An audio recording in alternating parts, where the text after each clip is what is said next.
My name is Rena, and welcome to LOL Living Out Loud. This is the podcast where women come together to intentionally and boldly embrace who we are. So ladies, grab your girls, grab a pen, grab your journal, and the beverage of your choice, and welcome to LOL Living Out Loud. Hello ladies, welcome to LOL Living Out Loud, episode number 5. And I hope you took a moment to listen to episode number 4, where I just had to pause for the cause and ask the question, how y'all doing? In the midst of everything that is going on of today, today is June the 9th when I'm recording this, and today was the final burial of George Floyd, and other things have come out about other people, black and brown bodies, male and female, that have been in the last few weeks and months brutalized by the police again, and are still being brutalized in the midst of the marching and the protesting. And I don't have to tell you, whether you're black or white, whatever you are, it's got to make you feel some kind of way. And if you are a person of color, if you are black or brown, Native American, you have got to be sick of this. And on the flip side of this, you must feel like some type of, hope that we see people marching, and not just people that are brown and black, but people of all nationalities and ages, and people around the world screaming with us, Black Lives Matter. And I'm happy about that. So I don't want to be a Debbie Downer, but hey, we're going through this, and we have to acknowledge that it's happening. So before I go any further, while I set up my writing prompt, get your journal, because I want you to be ready to respond to this writing prompt. Okay, so here it is. I gave some thought to, we're dealing with self-love this season, and I had to give some real thought to how racism, the external force of racism that gets into our internal thinking, influences how we see ourselves.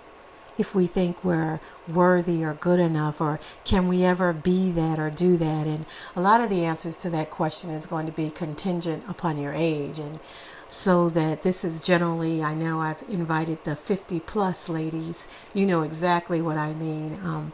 There were some things that we never thought about becoming when we were little girls, because it was just something that women didn't do, or it was something that black women didn't do for sure. And I thought about, how does racism shape us, who we are, shape our black little girls, our brown little girls, our Latino native little girls? How does it shape us? How has it shaped you? It is so subtle, the little micro aggressions that we've been experiencing since we were girls, that our lips may have been too big, or our hips may be too wide, or our hair may be too kinky or too coily or too wiry or too wavy. It's just too much, because, we don't tend to fit the standards of beauty of white women. That's the standard of beauty that we might even hold ourselves to. And we might even be doing this unconsciously. So I want us to be sure and aware that we are incredible women, but how we view ourselves has been influenced by the environment that we live in. We weren't created, and we haven't been becoming who we are in a vacuum. We've been becoming who we are in the midst of everything that happens to us and that we've seen happen to others in the history of the United States. We have become in those circumstances. So I was thinking about self-esteem and how racism and all the microaggressions that come with racism is influenced, and it shapes who we are. And so we know that, self-esteem, self-love is an individual appraisal about who we are, what our self-worth is, and it's grounded in our interpersonal experiences and our external influences. So I found this incredible letter that was written by a woman by the name of Sandria Washington. She's a writer and editor from Chicago, Illinois. And she wrote a letter to black girls. And when she says black girls, she's not just means little girls, she means us, this black girl magic, these black women, these black brown women. Now listen, let me just pause and say this footnote. Regardless of your race, culture, ethnicity, you are welcomed here, and I want you here. And you can respond to this writing prompt, because if you're not a woman of color, you're still a woman. And there are external forces that also shape who you are and what you believe about yourself that has something to do with the formation of you loving, not loving, or not fully loving yourselves. We're just trying to get to the point where we're all together there. LOL, living out loud. So I am going to read to you this letter, Dear Black Girl, and I really want you to listen. And as you journal, your writing prompt is based on this letter. Whatever you feel or whatever you hear, whatever you can relate to, whether you like it, dislike it, whether it makes you angry, whatever it is that you vibe with, that you connect with, I'm going to invite you to express this in your journal. And hopefully send me how you feel about it through the email, which is livingoutloud, the number 50+ @gmail.com.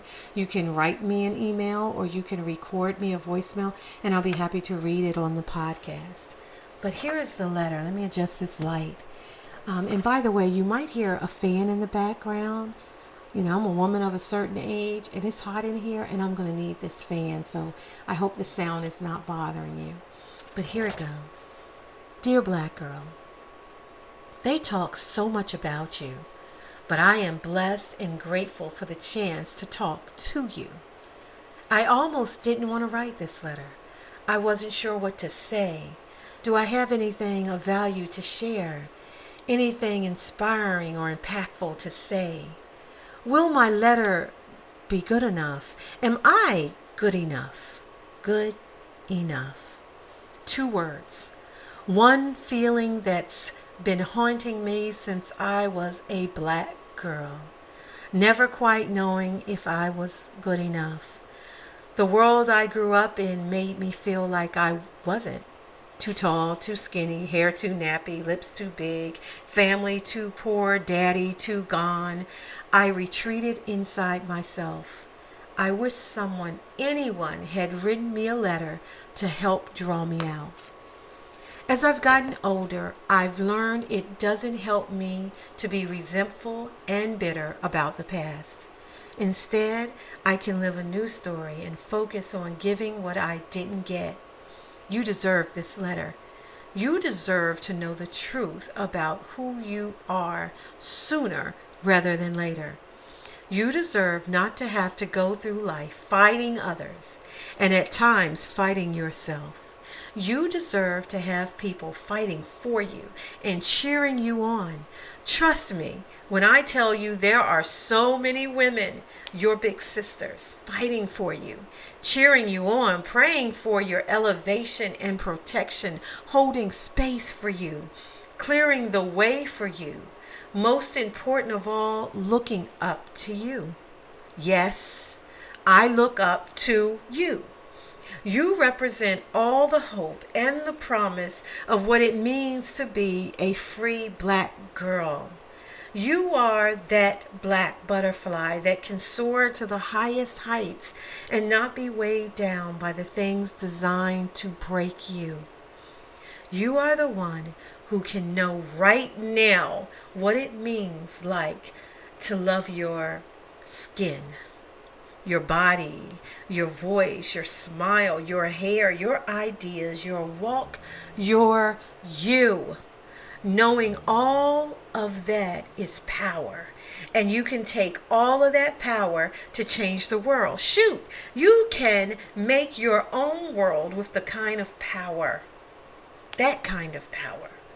A brave new world of superhero black girls doing hope shit.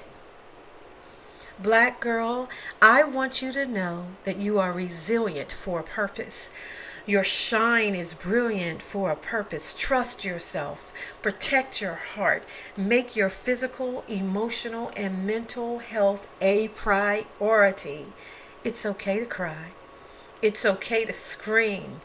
It's also okay to laugh out loud as hell and dance until you sweat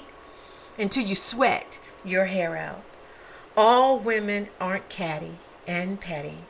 Your sisters are not the enemy. The only worthy of your complimentation is the person you see in the mirror. Can you be a better you today? Don't fall in love with potential. Please don't. Trust your instincts. It's okay to want better for your life than what you've been told, shown is possible. Get money, save money, invest money, strive to be debt-free. Learn what makes you happy. Learn your superpowers because you have them. You're a black girl. You deserve to be happy and free. You are good enough. You are enough. You are enough. You are enough. You are enough. I love you. Signed, Sandria Washington, a writer hailing from Chicago, Illinois. What did you hear in that black girl, black woman, black sister, my sisters, white or black women? What did you hear her saying? What does it inspire you in thought? What are you hearing? What do you want to write? What do you want to say? You are enough. Forget what we hear on the outside, that tape, those lies that play in our head. Take your pen, put it on that paper. Write ferociously, write fiercely. How did this make you feel when you heard another sister like you say you're enough? Say to strive for the best. Don't settle for potential. Go for that which is manifested. Be all that you can be. In the midst of what's going on, in the midst of the marching and the protesting, when you hear Black Lives Matter, I hear Black Lives Matter. I hear I'm enough. I have the right to love myself ferociously, sincerely, and authentically. I'm good enough. You're good enough. So write in your journal. Thank you for showing up today at LOL Living Out Loud. And I invite you to join me in the next episode. So, in the words of Dolly Parton, find out who you are and do it on purpose. My name is Rena, and welcome to LOL Living Out Loud. This is the podcast where women come together to intentionally and boldly embrace who we are. So ladies, grab your girls, grab a pen, grab your journal, and the beverage of your choice, and welcome to LOL Living Out Loud.